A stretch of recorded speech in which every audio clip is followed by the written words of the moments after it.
Las tertulias de Santiago se convirtieron en el alma de la cultura moderna gracias a la llegada de Isidora Segers en 1823. En una ciudad que todavía arrastraba muchas costumbres de la colonia, ella transformó su casa en el centro de operaciones donde, fíjense bien, se mezclaban artistas, intelectuales y políticos de la talla de Andrés Bello o Mauricio Rugiendas. Estos salones no eran solo para tocar música, funcionaban como espacios estratégicos donde las mujeres influían en la opinión pública y negociaban acuerdos que los hombres solían resolver de forma más rígida en sus propios clubes. Además, Isidora Segers fue una gestora cultural brillante para la época. Profesionalizó la música en Santiago al fundar la Sociedad Filarmónica y liderar la Academia Superior de Música, y también conectó a la élite local con las tendencias de Europa y permitió que la capital dejara atrás todo este aislamiento artístico y adoptara estructuras educativas mucho más serias, mucho más avanzadas. Además, trajo la ópera italiana, y organizó un ambiente cultural que ayudó a modernizar, además de las costumbres de la época. También abrió un camino de participación pública para las mujeres a través del arte. Hoy vamos con el podcast de Vane por Santiago con Isidora Segers, que fue una figura importantísima para nuestra ciudad. ¿Qué hace a Santiago ser como es? En cada episodio nos permitimos reflexionar sobre la vida en nuestra capital, desentrañar fascinantes historias que esconden sus barrios y también viajar en el tiempo para descubrir el pasado que residen en sus edificios. Si te apasiona explorar las capas de esta ciudad, acompáñame en este viaje aquí en el podcast de Vane por Santiago. Bueno, ustedes saben que en este perfil siempre destacamos la labor de las mujeres. De hecho, estoy haciendo un musical del rol de las mujeres en la independencia de Chile, trabajando con unos amigos ahí muy talentosos. Así que no es como que porque es 8M o estamos cerca vamos a hacer un tema de esto, porque no es así. Quiero aclararlo desde ya. Y hoy sí o sí voy a destacar un par de historias que me parecen súper interesantes, que tienen que ver con Santiago y que tienen que ver con el rol de la mujer y cómo se fue enfrentando a lo que estaba establecido. Y una de estas figuras es Isidora Segers, que transforma el espacio público de una manera súper entretenida. Toda una historia que no es tan conocida. A ver, a Isidora Segers siempre la conocen así como una intérprete de talento excepcional y una figura central de la vida social santiaguina, y ya. Pero revisando todo lo que hizo ella y su legado, qué sé yo, y analizando sus redes sociales, ya. Ahí van a salir los expertos. Ay, no tenía redes sociales. Obvio que no tenía. O sea, obvio tenía redes sociales, pero ya no tenía Facebook. No, si siempre hay alguien que corrige, pero bueno. Bueno, la capacidad que generó en el siglo XIX tuvo una estrategia cultural súper sofisticada, inédita para la época, y además súper como sorprendente que lo hiciera una mujer. Segers introduce la ópera italiana en un Chile que apenas balbuceaba su independencia. No nos olvidemos que cuando parte Chile, cuando se independiza, digamos, se demora mucho y todavía tenemos vestigios coloniales y muchas formas de comportarnos que son muy coloniales. ¿Saben qué? Eso, ya, próximo podcast voy a hablar de eso. Me cayó la teja. Pero en esa época, digamos, estaban todo el pasado colonial que no se iba y estaban tratando de sacarlo. Segers fue una pionera. Ella llega a Chile en 1823 en una república bien temprana, pero no fue por un evento aislado como, llegó a Chile. En realidad fue la idea de contratar expertos europeos por parte del Estado chileno. Querían modernizar el Estado y querían modernizar también aquí en Chile el teatro. Es muy interesante esa parte. Su padre fue contratado por el gobierno para desempeñarse como el ministro de Relaciones Exteriores de esa época. Entonces, claro, la familia estaba en el corazón administrativo de Chile. No vamos a negar que estas personas tenían contactos, eso lo vamos a dejar de lado y lo vamos a obviar un poco. Pero también pensemos que este periodo era de la Patria Nueva, es en la misma época, y probablemente se conocieron con María Graham, quien también llega a retratar y se hace amiga de Bernardo Higgins, de Lord Cochrane. Me encantan ese tiempo, sí que eran verdaderos influencers. Pero claro, este Santiago que recibe a Isidora muy joven era un territorio con mucha inestabilidad política había abdicado Bernardo Higgins, habían intentos fallidos de consolidación constitucional, típico de independencia, vean Hamilton, y en este periodo turbulento la música y el arte no eran prioridades estatales. La verdad es que nunca lo es. Nunca, ni la cultura, ni las artes, ni el patrimonio nunca son propiedades estatales. No importa cuando escuches esto. Claro, en este caso la música era una herramienta de distinción de una clase burguesa que buscaba homologarse con los estándares que estaban en Europa. Y Segers fue formada en París con maestros de altísimo nivel. Además poseía un capital cultural que realmente superaba con creces a la de cualquier residente local. Así que imagínense, hablaba español, inglés, francés, italiano. Tenía una colección de partituras de más de 300 volúmenes. Era una cifra que superaba a lo que tenía la Biblioteca Nacional en aquel entonces. O sea, imagínense el nivel cultural que traían ellos. Entonces ella llega a Chile en 1823. ¿Y qué es lo que hace? Introducir del repertorio a Rossini y la técnica vocal francesa. En 1826 funda la Sociedad Filarmónica de Santiago. Fue cofundadora y principal promotora del modelo de suscripción, imagínense. Pero vamos en detalles, porque en el siglo XIX los espacios de poder estaban totalmente segregados de una manera binaria. El espacio público, que era el parlamento, los ministerios, clubes de caballeros, era la propiedad del hombre, mientras que el espacio privado o semipúblico, como las tertulias, los salones, era dominio de la mujer. Isidora comprendió que el salón de esta masculinidad autoritaria de los políticos y militares que provocaban, no sé, guerra, no sé, etcétera, etcétera, podía ser neutralizada por una masculinidad elegante, mediada por el arte y la conversación. Las tertulias de Segers no eran meras reuniones sociales, funcionaban como centros de mediación cultural, donde se hacían puentes entre fracciones contrarias. Estábamos en un contexto donde los hombres se enfrentaban de manera violenta a los campos de batalla,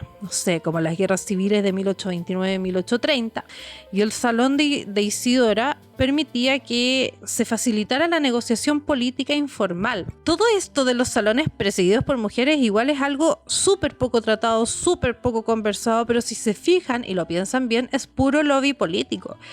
Muy, muy, muy importante para que se armen negocios, para que se armen acuerdos, para que se desarrollen, no sé, negocios, etcétera, etcétera. Particularmente el de Segers funcionaba como una oficina de gestión donde se dictaba el gusto artístico y también se influía en el nombramiento de funcionarios y en la validación de proyectos de ley culturales. O sea, imagínense el nivel y la importancia que tenía para, por ejemplo, actualizar, no sé, repertorios de teatros, que se armaran ciertas cosas, etcétera. Entonces, fíjense bien, mientras existían clubes como el Club de la Unión, o clubes masculinos que funcionaban bajo las lógicas de exclusión y jerarquía militar o mercantil, obviamente, las tertulias de Isidora Segers eran una lógica como, aquí hablamos, las mujeres de la élite no permanecían pasivas y eso era bastante sorprendente. Había una actitud participativa ante los conflictos locales. Además que el chismecito ha sido muy importante en Chile y también la información privilegiada que circulaba en esos salones permitía a las mujeres medir todo lo que estaba pasando en los procesos históricos, cómo esto podía repercutir en la vida diaria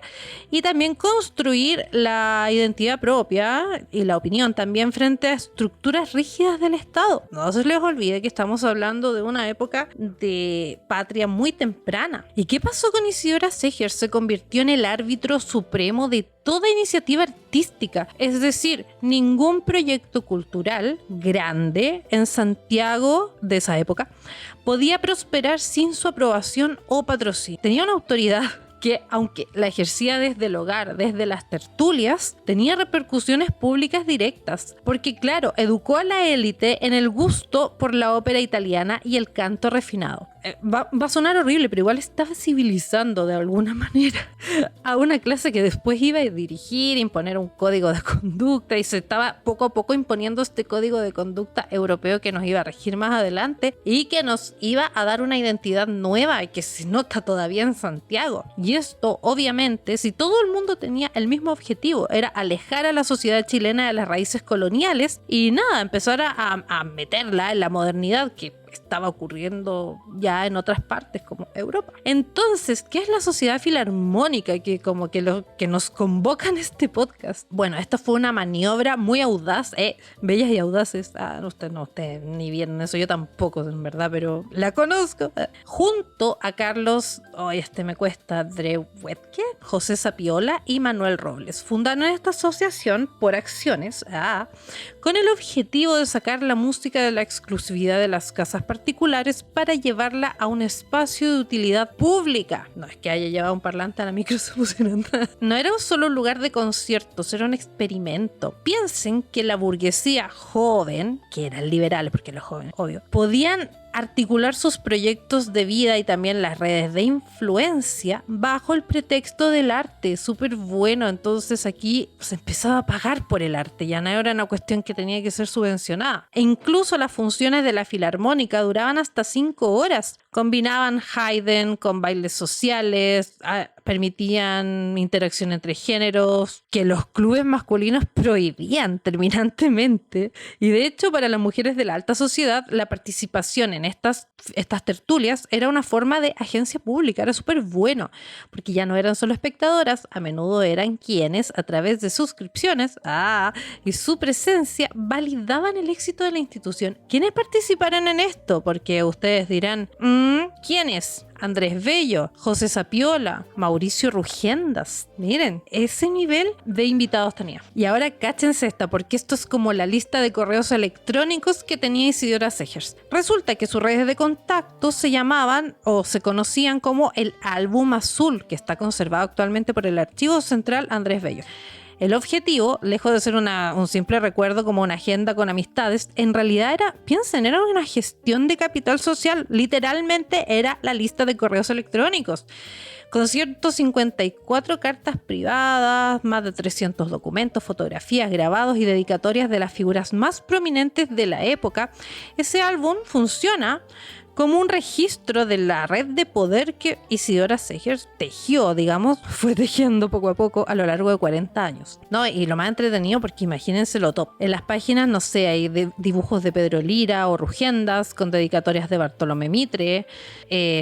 Así que esto claramente demuestra que Isidora no era una figura aislada. Era el centro de una red cultural que conectaba a Santiago con los centros culturales de Europa y América. Sinceramente, seca. Yo vi que esto le daba un montón de autoridad profesional también, pues imagínense, ya ser mujeres como re complicado que te tomen en serio, sobre todo, no sé, en el tema del arte. Y ella, al recolectar estas firmas o elogios de hombres de Estado e intelectuales de renombre, obviamente que Isidora se estaba blindando y blindando su posición también frente a las críticas de una sociedad que veía con recelo este ejercicio profesional femenino, porque ¿cómo no estás limpiando la casa? O sea, era tremendo. Entonces, claro, este álbum era una prueba tangible de que su autoridad musical era reconocida por los mismos hombres que tomaban las decisiones políticas del país. ¿Qué me dicen? Entretenidísimo. Y después la nombran presidenta de la Academia Superior de Música en 1852. Es un hitazo para reconocer su labor de manera oficial. Pero obviamente esto no podía pasar sin un conflicto que tiene que ver con el tema de la resistencia y la dominación masculina, porque ella se encontró con una disputa directa con el director francés Adolphe Algo de Jardin, quien quería imponer la administración, o sea, mala, porque ella la consideraba ineficiente o alejada de las necesidades del país. ¿Cuántos no han venido a darnos opiniones? Porque son hombres nomás, y listo. Pero Segers era viva para el cuento, porque deja constancia de esta lucha y hace un propio ejemplar del reglamento del conservatorio, donde anota comentarios críticos y celebratorios, demostrando que tenía esta visión de cómo debían funcionar una institución académica moderna. Obvio que su visión era ambiciosa, porque miren, el conservatorio tenía que proveer músicos de manera autónoma, eliminando la dependencia de cantantes e instrumentistas extranjeros. Entonces, claro, ella se rodeó de un consejo académico compuesto íntegramente por mujeres.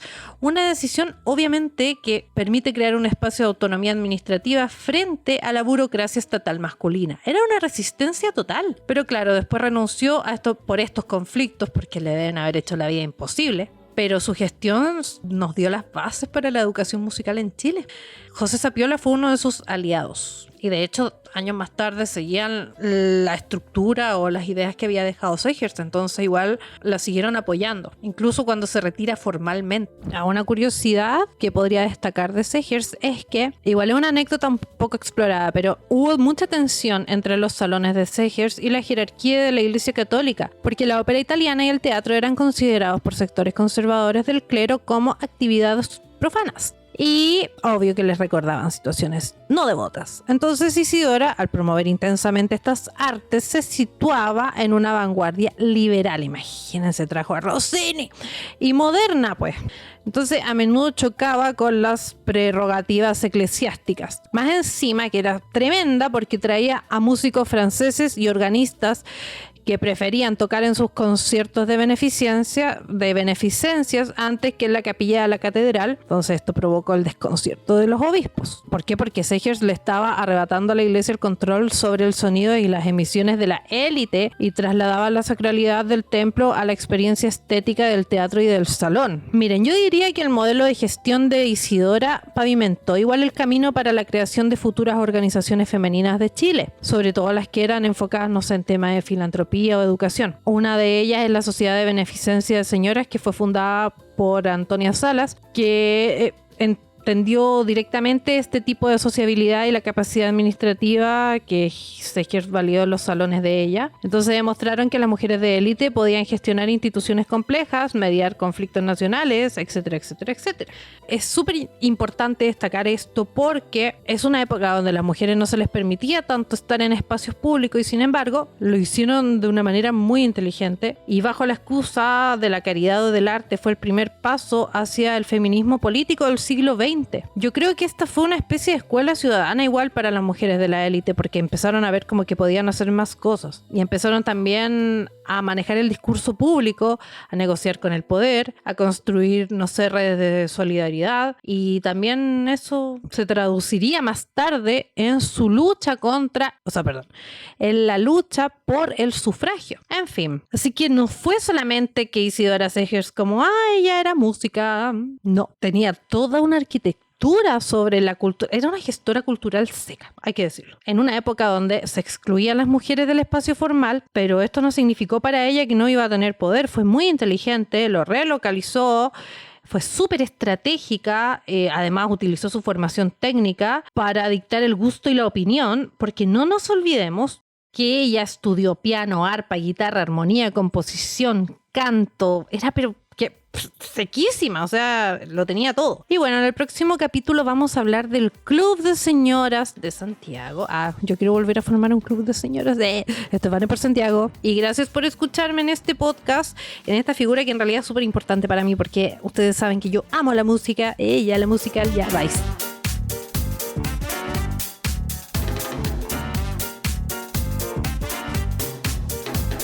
Muchas gracias por acompañarnos en este nuevo capítulo y te invitamos a seguir descubriendo las infinitas historias que Santiago nos tiene preparadas y para contar. Sígueme en las redes sociales de Vane por Santiago. Así, súper simple. Nos vemos en un próximo capítulo.